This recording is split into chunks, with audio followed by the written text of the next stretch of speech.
Subscription के button को दबाइए और बेल आइकन पर क्लिक कीजिए ताकि आपको तमाम वीडियोस फौरन मिलती रहें और वीडियो पसंद आने की सूरत में इसे लाइक, शेयर और कमेंट करना मत भूलिए। यहूदियों ने शिकस्त खाई तो उन्होंने रसूल करीम सल्लल्लाहु अलैहि वसल्लम से वफादारी का इजहार करना शुरू कर दिया और ऐसे मुजाहरे किए जिनसे पता चलता था कि मुसलमानों की मोहब्बत से यहूदियों के दिल लबरेज हैं। उन्हीं दिनों जब रसूल करीम सल्लल्लाहु अलैहि वसल्लम खैबर में ही थे, एक यहूदन ने आपको अपने यहाँ खाने पर मदऊ किया। उसने अकीदतमंदी का इजहार ऐसे जज्बाती अंदाज में किया कि रसूल खुदा सल्लल्लाहु अलैहि वसल्लम ने उसे मायूस करना मुनासिब न समझा। आप सल्लल्लाहु अलैहि वसल्लम उसके घर चले गए। आपके साथ बशर बिन अलबार रज़ियल्लाहु अन्हु थे। यहूदन ज़ैनब बिनते अल हारिस ने, जो सल्लाम बिन शकम की बीवी थी, रसूल खुदा सल्लल्लाहु अलैहि वसल्लम के रास्ते में आंखें बिछाईं और आप सल्लल्लाहु अलैहि वसल्लम को खाना पेश किया। उसने सालम दुम्बा भूना था। उसने रसूल अल्लाह सल्लल्लाहु अलैहि वसल्लम से पूछा कि आपको दुम्बे का कौन सा हिस्सा पसंद है। आप सल्लल्लाहु अलैहि वसल्लम ने दस्ती पसंद फरमाई। यहूदन दुम्बे की दस्ती काट लाई और रसूल खुदा और बशर बिन अलबार रज़ियल्लाहु अन्हु के आगे रख दी। बशर बिन अलबार ने एक बोटी काट कर मुंह में डाल ली। रसूल अकरम सल्लल्लाहु अलैहि वसल्लम ने बोटी मुंह में डाली मगर उगल दी। आपने फरमाया, मत खाना बशर, इस गोश्त में जहर मिला हुआ है। बशर बिन अलबार बोटी चबा रहे थे। उन्होंने उगल तो दी लेकिन जहर लुआब दहन के साथ हलक से उतर चुका था। रसूल खुदा ने फरमाया, ए यहूदन, क्या मैं गलत कह रहा हूँ कि तूने इस गोश्त में जहर मिलाया है? यहूदन इनकार नहीं कर सकती थी। उसके जुर्म का सबूत सामने आ गया था। बशर बिन अलबार रज़ियल्लाहु अन्हु हल्क पर हाथ रख कर उठे और चकरा कर गिर पड़े। जहर इतना तेज था कि उसने बशर रज़ियल्लाहु अन्हु को फिर उठने न दिया। वो जहर की तलखी से तड़पे और फौत हो गए। यहूदन ने बड़ी दलेरी से एतराफ़ किया, ए मोहम्मद सल्लल्लाहु अलैहि वसल्लम, खुदा यहूदा की कसम, ये मेरा फ़र्ज था जो मैंने अदा किया। रसूल अल्लाह सल्लल्लाहु अलैहि वसल्लम ने उस यहूदन और उसके खामत के कत्ल का हुक्म फरमाया और खैबर के यहूदियों के साथ आपने जो मुशफ़िक़ाना रवैया इख्तियार किया था वो उनकी ज़हनियत के मुताबिक बदल डाला। इब्न इसहाक लिखते हैं, मरवान बिन उस्मान ने मुझे बताया था कि रसूल खुदा सल्लल्लाहु अलैहि वसल्लम आखिरी मर्ज में मुब्तला थे।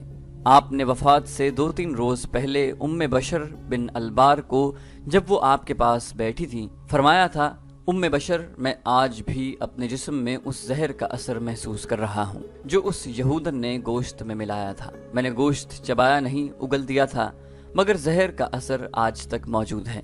इसमें शक व शुबे की गुंजाइश नहीं कि रसूल अल्लाह सल्लल्लाहु अलैहि वसल्लम की आखिरी बीमारी का बायस यही जहर था। मोहम्मद सल्लल्लाहु अलैहि वसल्लम को कोई कत्ल नहीं कर सकता। खालिद ने कहा, आखिर कब तक? अबू जुरैज ने कहा, उसका जादू कब तक चलेगा? उसे एक ना एक दिन कत्ल होना है, नाउजुबिल्लाह। अबू जुरैज ने खालिद के करीब होते हुए पूछा, क्या तुमने मोहम्मद सल्लल्लाहु अलैहि वसल्लम के कत्ल की कभी कोई तरकीब सोची है? खालिद ने जवाब दिया, कई बार। जिस रोज मेरे कबीले ने बदर के मैदान में शिकस्त खाई थी, उस रोज से मोहम्मद सल्लल्लाहु अलैहि वसल्लम को अपने हाथ से नाउजुबिल्लाह कत्ल करने की तरकीब सोच रहा हूँ, लेकिन मेरी तरकीब कारगर नहीं हुई। क्या वो तरकीब मुझे बताओगे? खालिद ने जवाब दिया, क्यों नहीं, बड़ी आसान तरकीब है। यह है खुले मैदान में आमने सामने की लड़ाई, लेकिन मैं एक लश्कर के मुकाबले में अकेला नहीं लड़ सकता। हम 3 लड़ाइयाँ हार चुके हैं। अबू जुरैज ने कहकहा लगाकर कहा, खुदा की कसम, मैंने कभी नहीं सोचा था कि वलीद का बेटा बेवकूफ हो सकता है। मैं यहूदियों जैसी तरकीब की बात कर रहा हूँ। मैं धोखे और फरेब की बात कर रहा हूँ। मोहम्मद सल्लल्लाहु अलैहि वसल्लम को तुम आमने सामने की लड़ाई में नहीं मार सकते और तुम उसे फरेब कारी से भी नहीं मार सकते। खालिद ने कहा, फरेब कभी कामयाब नहीं हुआ। बूढ़ा अबू जुरैज खालिद के तरफ झुका और उसके सीने पर उंगली रख कर बोला, किसी और का फरेब नाकाम हो सकता है, यहूदियों का फरेब नाकाम नहीं होगा। इसकी वजह यह है कि फरेबकारी यहूदियों के मजहब में शामिल है। मैं लैस बिन मोशान का दोस्त हूँ, कभी उसकी बातें सुनो। वो दानिशमंद है, उसकी जबान में जादू है, वो तुम्हें जबान से मशहूर कर देगा। वो कहता है कि साल लग जाएंगे, सदियां गुजर जाएंगी, आखिर फतह यहूदियों की होगी। दुनिया में कामयाब होगा तो सिर्फ फरेब कामयाब होगा। मुसलमान अभी तादाद में थोड़े हैं, इसलिए उनमें इत्तेफाक और इत्तेहाद है। अगर उनकी तादाद बढ़ गई तो यहूदी ऐसे तरीकों से उनमें तफरका डालेंगे कि मुसलमान आपस में लड़ते रहेंगे और समझ न सकेंगे कि ये यहूदियों की कारस्तानी है। मोहम्मद सल्लल्लाहु अलैहि वसल्लम उन्हें यकजान रखने के लिए कब तक जिंदा रहेंगे? खालिद उठ खड़ा हुआ। अबू जुरैज भी उठा। खालिद ने दोनों हाथ आगे किए। ابو जुरैज ने उसके हाथ अपने हाथों में ले लिए। मुसाफा करके खालिद अपने घोड़े पर सवार हो गया। अबू जुरैज ने पूछा, तुमने ये तो नहीं बताया कि कहाँ जा रहे हो? मदीने। मदीने? अबू जुरैज ने हैरत से पूछा, वहाँ क्या करने जा रहे हो? अपने दुश्मन के पास। मैं मोहम्मद सल्लल्लाहु अलैहि वसल्लम का जादू देखने जा रहा हूँ, खालिद ने कहा और घोड़े को एड़ लगा दी। उसने कुछ दूर जाकर पीछे देखा। अबू जुरैज का काफिला नजर न आया। खालिद नशेबी जगह से निकलकर दूर चला गया था। उसने घोड़े की रफ्तार कम कर दी। उसे ऐसा लगा जैसे आवाजें उसका ताक़ुब कर रही हों। मोहम्मद सल्लल्लाहु अलैहि वसल्लम जादूगर। मोहम्मद के जादू में ताकत है। नहीं नहीं, उसने सर झटक कर अपने आप से कहा। लोग जिस चीज को समझ नहीं सकते उसे जादू कह देते हैं, और जिस आदमी का सामना नहीं कर सकते उसे जादूगर समझने लगते हैं। फिर भी कुछ न कुछ जरूर राज है। मोहम्मद सल्लल्लाहु अलैहि वसल्लम में कोई बात जरूर है। जहन इसे चंद दिन पीछे ले गया। अबू सुफियान ने उसे अक्रिमा और सफवान को बुलाकर बताया था कि मुसलमान मक्का पर हमला करने आ रहे हैं। अबू सुफियान को ये इत्तला 2 शुतर सवारों ने दी थी जिन्होंने मुसलमानों के लश्कर को मक्का आते देखा था। खालिद अपनी पसंद के 3 घुड़सवारों को साथ लेकर मुसलमानों के रास्ते में घात लगाकर रोकने के लिए चल पड़ा था। वो अपने उस जांबाज दस्ते को सरपट दौड़ाता ले जा रहा था। उसके सामने 30 मील की मुसाफत थी। उसे बताया गया था कि मुसलमान अभी किराल गैमम से अभी दूर हैं। खालिद इस कोशिश में था कि मुसलमानों से पहले किराल गैमम पहुंच जाए। मक्का से 30 मील दूर एक पहाड़ी सिलसिला था जो घात के लिए मौजू था। अगर मुसलमान पहले वहां पहुंच जाते तो खालिद के लिए जंगी हालात दुश्वार हो जाते। उसने रास्ते में सिर्फ 2 जगह दस्ते को रोका और घोड़ों को सस्ताने का मौका दिया। उसने 2 जगहों पर अपने घुड़सवारों को अपने सामने ला खड़ा किया और कहा, ये हमारे लिए कड़ी आजमाइश है। अपने कबीले की अजमत के मुहाफिज सिर्फ हम हैं। आज हमें उज़ा और हुबुल की लाज रखनी है। हमें अपनी शिकस्त का इंतकाम लेना है। अगर हम मुसलमानों को किराल गैमम के अंदर ही रोक कर उन्हें तबाह न कर सके तो मक्का पर मुसलमानों का कब्जा होगा। हमारी बहनें और बेटियां उनकी लौंडियां होंगी और हमारे बच्चे उनके गुलाम होंगे। उज़ा और हुबुल के नाम पर हल्फ उठाओ कि हम कुरैश और मक्का की आन और वक़ार पर जाने कुर्बान कर देंगे। 300 घुड़सवारों ने नारे लगाए, हम उज़ा और हुबुल के नाम पर मर मिटेंगे। एक भी मुसलमान जिंदा नहीं जाएगा। किराल गैमम की वादी में मुसलमानों का खून बहेगा। मोहम्मद सल्लल्लाहु अलैहि वसल्लम को जिंदा मक्का ले जाएंगे। मुसलमानों की खोपड़ियां मक्का ले जाएंगे, काट देंगे, तबाह करके रख देंगे। खालिद का सीना फैल गया था और सर ऊंचा हो गया था। उसने घात के लिए बड़ी अच्छी जगह का इंतखाब किया था। उसने निहायत कारगर जंगी चालें सोच ली थीं। वो अपने साथ सिर्फ सवार दस्ता इसलिए लाया था कि वो मुसलमानों को बखेर कर और घोड़े दौड़ा दौड़ा कर लड़ना चाहता था। मुसलमानों की ज्यादा तादाद प्यादा थी। खालिद को यकीन था कि वो 300 सवारों से 1400 मुसलमानों को घोड़ों तले रौंद डालेगा। उसे अपनी जंगी फहम फरासत पर इस कदर भरोसा था कि उसने तीरंदाज दस्ते को अपने साथ लाने की जरूरत ही नहीं समझी थी। हालांकि पहाड़ी इलाके में तीरंदाजों को बुलंदी पर बिठा दिया जाता तो वो नीचे से गुजरते हुए मुसलमानों को चुन चुन कर मारते। आगे जाकर खालिद ने दस्ते को जरा सी देर के लिए रोका तो एक बार फिर उसने अपने सवारों के जज्बे को भड़काया। उसे उन सवारों की शजाअत पर पूरा एतमाद था। मुसलमान अभी दूर थे। खालिद ने शुतरबानों के बहरूप में अपने 3-4 आदमी आगे भेज दिए जो मुसलमानों की रफ्तार की और दीगर कवायफ की इत्तलाएं दे रहे थे। वो बारी बारी पीछे आते और बताते थे कि मुसलमान किराल गैमम से कितनी दूर रह गए हैं। खालिद इन इत्तलाओं के मुताबिक अपने दस्ते की रफ्तार बढ़ाता जा रहा था। मुसलमान रसूल करीम सल्लल्लाहु अलैहि वसल्लम की क़यादत में मामूली रफ्तार से उस फंदे की तरफ चले आ रहे थे जो उनके लिए खालिद किराल गैमम में बिछाने जा रहा था। खालिद इस इत्तला को नहीं समझ सका था कि मुसलमान अपने साथ बहुत से दुम्बे और बकरे ला रहे हैं। उसे इस सवाल का जवाब नहीं मिल रहा था कि वो मक्का पर हमले करने आ रहे हैं तो दुम्बे और बकरे क्यों साथ ला रहे हैं। उन्हें डर होगा कि महासरा तूल पकड़ गया तो खुराक कम हो जाएगी। खालिद के एक साथी ने ख्याल जाहिर किया, इस सूरत में वो इन जानवरों का गोश्त खाएंगे।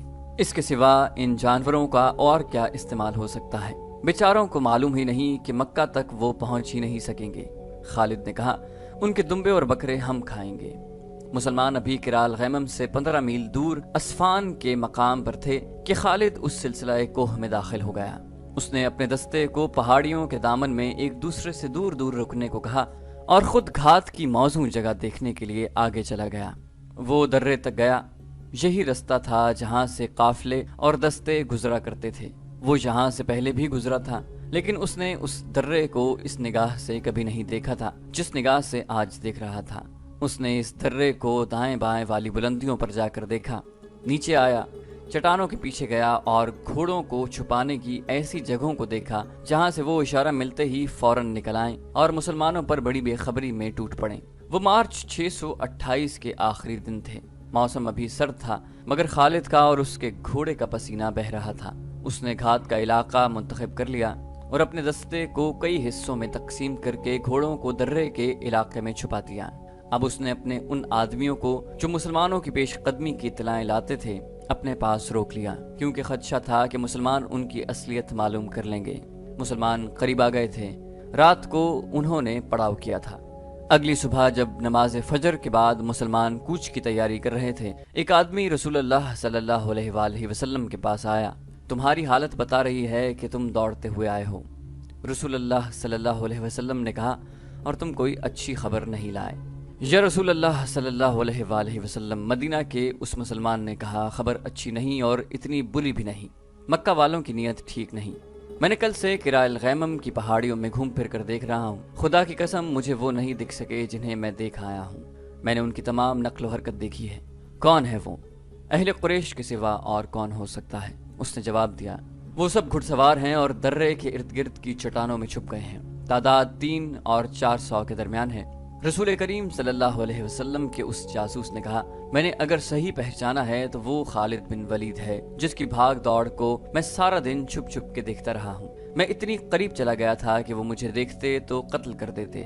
خالد نے اپنے سواروں کو درے کے ارد گرد پھیلا کر چھپا دیا ہے۔ کیا یہ غلط ہوگا کہ وہ گھات میں بیٹھ گئے ہیں؟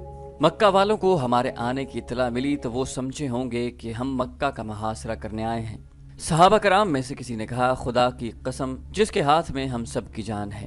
رسول اکرم صلی اللہ علیہ وآلہ وسلم نے فرمایا، اہل قریش مجھے لڑائی کے لیے للکاریں گے تو میں بھی نہیں لڑوں گا۔ ہم جس ارادے سے آئے ہیں اس ارادے کو بدلیں گے نہیں۔ ہماری نیت مکہ میں جا کر عمرہ کرنے کی ہے اور ہم یہ دمبے اور بکرے قربانی کے لیے ساتھ لائے ہیں۔ میں اپنی نیت میں تبدیلی کر کے خدائے ذوالجلال کو ناراض نہیں کروں گا۔ ہم خون خرابہ کرنے نہیں، عمرہ کرنے آئے ہیں۔ یا رسول اللہ صلی اللہ علیہ وآلہ وسلم، ایک صحابی نے پوچھا، وہ درے میں ہمیں روکیں گے تو کیا ہم پر اپنے دشمن کا خون خرابہ جائز نہیں ہوگا؟ صحابہ کرام رسول خدا صلی اللہ علیہ وسلم کے ارد گرد اکٹھے ہو گئے۔ اس صورتحال سے بچ کر نکلنے کے طریقوں پر اور راستوں پر بحث مباحثہ ہوا۔ رسول اکرم اچھے مشورے کو دھیان سے سنتے اور اس کے مطابق حکم صادر فرماتے۔ آخر رسول خدا صلی اللہ علیہ وآلہ وسلم نے حکم صادر فرمایا۔ آپ صلی اللہ علیہ وسلم نے 20 گھڑ سوار منتخب کیے اور انہیں ان ہدایات کے ساتھ آگے بھیج دیا کہ وہ قراء الغیمم تک چلے جائیں لیکن درے میں داخل نہ ہوں۔ وہ خالد کے دستے کا جائزہ لیتے رہیں اور یہ دستے ان پر حملہ کرے تو یوں لڑیں کہ پیچھے کو ہٹتے آئیں اور بکھر کر رہیں۔ تاثر یہ دیں کہ یہ مدینہ والوں کا ہراول جیش ہے۔ ان 20 سواروں کو دعاؤں کے ساتھ روانہ کر کے باقی اہل مدینہ کا راستہ آپ صلی اللہ علیہ وآلہ وسلم نے بدل دیا۔ آپ نے جو راستہ اختیار کیا وہ بہت ہی دشوار گزار تھا اور لمبا بھی تھا، لیکن آپ صلی اللہ علیہ وآلہ وسلم لڑائی سے بچنے کی کوشش کر رہے تھے۔ ایک مشکل یہ بھی تھی کہ اہل مدینہ میں کوئی ایک آدمی بھی نہ تھا جو اس راستے سے واقف ہوتا۔ یہ ایک اور درہ تھا جو مسنیہ المرار کہلاتا تھا، اسے ذات الحنزل بھی کہتے تھے۔ رسول کریم صلی اللہ علیہ وسلم اپنے ساتھیوں کے ساتھ اس درے میں داخل ہو گئے اور سلسلہ کوہ کے ایسے راستے سے گزرے جہاں سے کوئی نہیں گزرا کرتا تھا۔ وہ راستہ کسی کے گزرنے کے قابل تھا ہی نہیں۔ خالد کی نظریں مسلمانوں کے ہراول دستے پر لگی ہوئی تھیں، لیکن ہراول کے یہ 20 سوار رک گئے تھے۔ کبھی ان کے 2-3 سوار درے تک آتے اور ادھر ادھر دیکھ کر واپس چلے جاتے۔ اگر وہ 20 کے 20 سوار درے میں آ بھی جاتے تو خالد انہیں گزر جانے دیتا، کیونکہ اس کا اصل شکار تو پیچھے آ رہا تھا۔ ان 20 سواروں پر حملہ کر کے وہ اپنی گھات کو بے نقاب نہیں کرنا چاہتا تھا۔ یہ کوئی پرانا واقعہ نہیں تھا، چند دن پہلے کی بات تھی۔ خالد پریشان ہو رہا تھا کہ مسلمانوں کا لشکر ابھی تک نظر نہیں آیا۔ کیا اس نے کوچ ملتوی کر دیا ہے یا اسے گھات کی خبر ہو گئی ہے؟ اس نے اپنے ایک شتر سوار سے کہا کہ وہ اپنے بہروپ میں جائے اور دیکھے کہ مسلمان کہاں ہیں۔ اس دوران 20 مسلمان سواروں نے اپنی نقل و حرکت جاری رکھی۔ 1-2 مرتبہ وہ درے تک آئے اور ذرا رک کر واپس چلے گئے۔ 1-2 مرتبہ وہ پہاڑیوں میں کسی اور طرف سے داخل ہوئے۔ خالد چھپ چھپ کر ادھر آ گیا۔ وہ سوار وہاں سے بھی چلے گئے۔ इस तरह उन्होंने खालिद की तवज्जो अपने ऊपर लगाए रखी। खालिद के सवार इशारे के इंतजार में घात में छुपे रहे। सूरज गुरूब हो चुका था जब खालिद का शुतर सवार जासूस वापस आया। वो वहां नहीं है। जासूस ने खालिद को बताया, क्या तुम्हारी आंखें अब इंसानों को नहीं देख सकती? खालिद ने तंजिया लहजे में पूछा। सिर्फ उन इंसानों को देख सकती हैं जो मौजूद हों, शुतर सवार ने कहा। जो नहीं है वो नहीं है, वो कूच कर गए हैं। किधर गए हैं मैं नहीं बता सकता। खालिद और ज्यादा परेशान हो गया। सहरा की शाम गहरी हो गई तो उसने महसूस किया कि मुसलमानों के हिरावल के सवार भी वहां नहीं हैं। उसे उनके किसी घोड़े के हिनहिनाने की आवाज सुनाई नहीं दे रही थी। सुबह तुलू हुई तो खालिद ने उसी दर्रे से निकल कर देखा। 20 सवार गायब थे। उसे अपनी नाकामी का एहसास होने लगा। उसके इरादे और उसके जंगी मंसूबे खाक में मिलते नजर आए। उसने सोचा कि वो खुद इस्फान तक चला जाए, लेकिन पहचाने जाने के डर से रुका रहा। उसने 2-3 आदमी ऊंची पहाड़ियों पर भेज दिए कि वो हर तरफ नजरें रखें। दिन आधा गुजर गया था, उसे कोई इत्तला न मिली। मुसलमानों के हिरावल के 20 सवार भी नजर न आए। उसे तवक्को थी कि वो आएंगे। दोपहर के लगभग उसका एक सवार घोड़ा सरपट दौड़ाता उसके पास आ रुका। मेरे साथ चलो, सवार ने तेज तेज बोलते हुए कहा। जो मैंने देखा है वो तुम भी देख लो। क्या देखा है तुमने? गर्द, सवार ने कहा। खुदा की कसम वो गर्द किसी काफले की नहीं हो सकती। क्या ऐसा नहीं हो सकता कि वो मुसलमानों का लश्कर हो? खालिद ने घोड़े को ईड़ लगाई और मक्का की समत पहाड़ी इलाके से निकल गया। उसे जमीन से गर्द के बादल उठते दिखाई दिए। खुदा की कसम, खालिद ने कहा, कबीले कुरैश में कोई ऐसा नहीं जो मोहम्मद सल्लल्लाहु अलैहि वसल्लम जैसा दानिशमंद हो। वो मेरी घात से निकल गया है। मुसलमान रसूलुल्लाह सल्लल्लाहु अलैहि वसल्लम की क़यादत में किराल गैमम की दूसरी तरफ से मक्का की तरफ निकल गए थे। रात को उनके 20 सवार भी दूर के रास्ते से उनके पीछे गए और उनसे जा मिले। खालिद ने घोड़ा मोड़ा और ईंट लगाई और किराल गैमम के अंदर चिल्लाता और घोड़े को सरपट दौड़ाता फिर रहा था, बाहर आ जाओ, मदीना वाले मक्के को चले गए हैं। तमाम सवार सामने आओ। थोड़ी सी देर में उसके 300 घुड़सवार उसके पास आ गए। वो हमें धोखा दे गए हैं। खालिद ने अपने सवारों से कहा, तुम नहीं मानोगे, वो गुजर गए हैं। गुजरने का कोई दूसरा रास्ता नहीं है। हमें अब जिंदगी और मौत की दौड़ लगानी पड़ेगी। सुस्त हो जाओगे तो वो मक्का का मुहासरा कर लेंगे, वो बाजी जीत जाएंगे।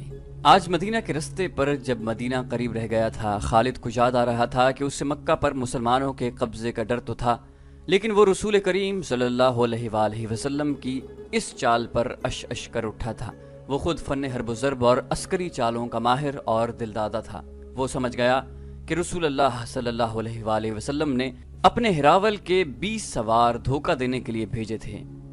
सवारों ने उसे कामयाबी से धोखा दिया, उसकी तवज्जो को गिरफ्तार किए रखा और मुसलमान दूसरी तरफ से निकल गए। ये जादू नहीं, खालिद ने अपने आप से कहा। अगर अपने कबीले की सरदारी मुझे मिल जाए तो जादू के ये करतब मैं भी दिखा सकता हूँ। ये सही था कि उसके बाप ने उसे ऐसी अस्करी तालीम और तरबियत दी थी कि वो मैदान जंग का जादूगर कहला सकता था, मगर उसके ऊपर एक सरदार था, अबू सुफियान। वो कबीले का सालार आला था। उसके मातहत खालिद अपनी कोई चाल नहीं चल सकता था। अपनी इस मजबूरी ने उसके दिल में अबू सुफियान की नफरत पैदा कर दी थी। उसे चंद दिन पहले का ये वाकया याद आ रहा था।